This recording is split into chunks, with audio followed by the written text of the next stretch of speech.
हरे कृष्णा। आज एक सवाल, जब आपकी जिंदगी में कोई मुश्किल समय आता है तो उस वक्त आपके रथ की लगाम किसके हाथ में होती है? डर के, गुस्से के, लोगों की राय के, या किसी ऐसे विश्वास के जो आपको टूटने नहीं देता? जरा सोचिए, क्योंकि आज का श्लोक सिर्फ कृष्ण और अर्जुन के बारे में नहीं है। ये उस सवाल के बारे में है कि जीवन का सारथी कौन है। जय श्री कृष्ण। सुनिए आज का श्लोक।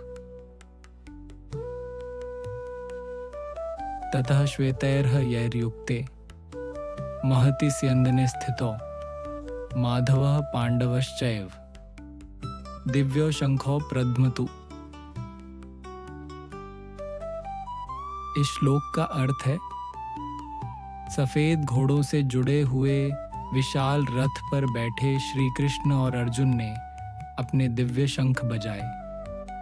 पिछले श्लोक में हमने देखा था, पूरा युद्ध क्षेत्र शोर से भर चुका था। शंख, नगाड़े, रणभेरियां, हर तरफ एक ही संदेश था, युद्ध अब शुरू होने वाला है।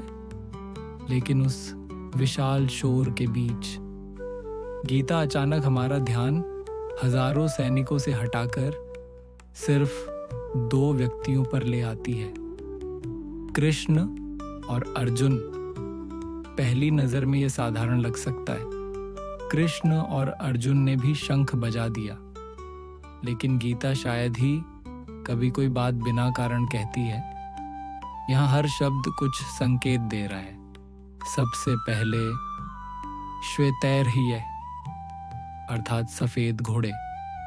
अब सवाल उठता है, गीता में महर्षि वेदव्यास को घोड़ों का रंग बताने की क्या जरूरत थी? अगर सिर्फ युद्ध का वर्णन करना होता तो रंग बताने की आवश्यकता नहीं थी।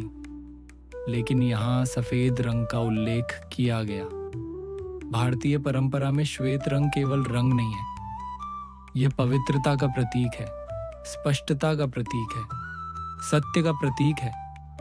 और शायद गीता धीरे धीरे हमें यह संकेत दे रही है कि यह युद्ध केवल दो सेनाओं के बीच नहीं है, यह धर्म और अधर्म के बीच का संघर्ष भी है।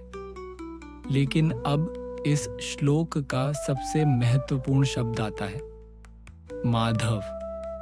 यहाँ कृष्ण को कृष्ण नहीं कहा गया, माधव कहा गया। और गीता में नामों का चयन कभी संयोग नहीं होता।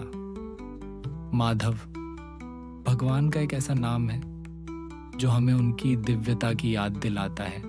अभी तक युद्ध क्षेत्र में राजा थे, महारथी थे, योद्धा थे, रणनीतियां थीं।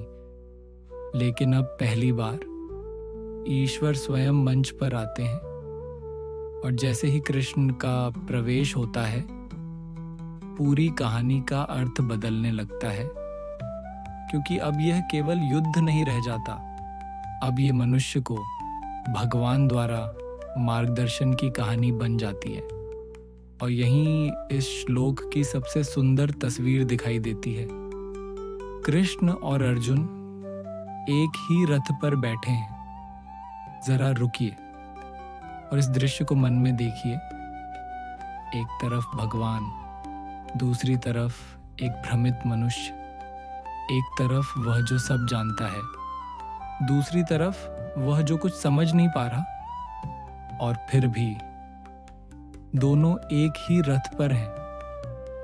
क्या यह सिर्फ अर्जुन की कहानी है या हमारी भी कहानी है?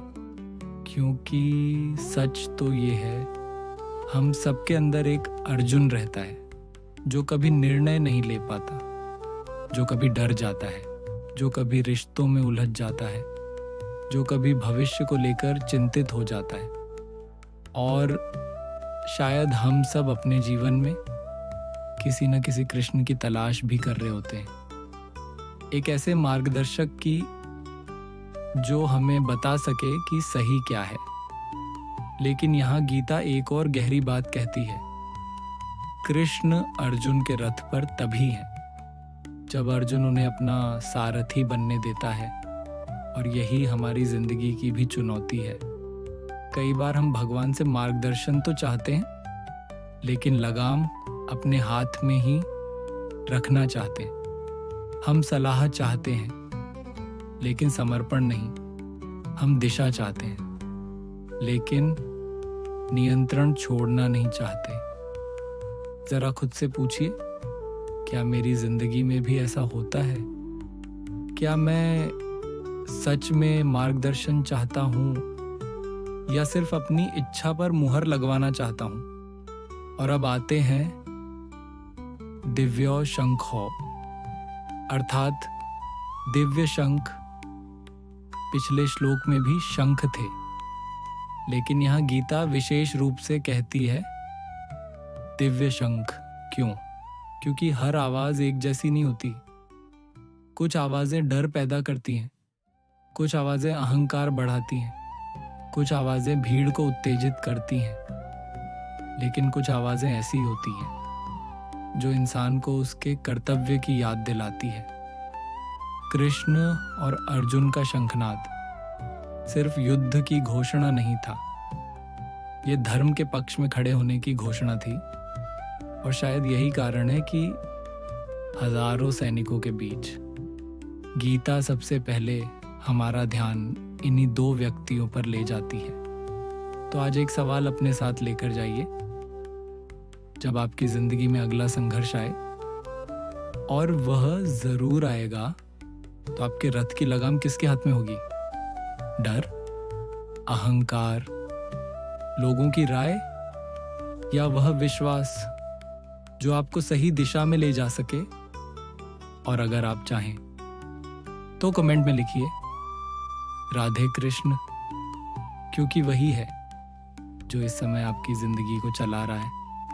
अगले श्लोक में हम जानेंगे कि कृष्ण और अर्जुन ने कौन से शंख बजाए, और उन शंखों के नामों में भी गीता ने गहरे संकेत छुपाए हैं।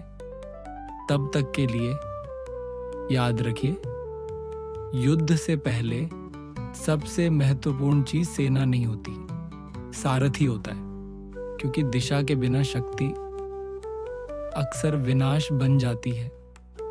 जय श्री कृष्ण।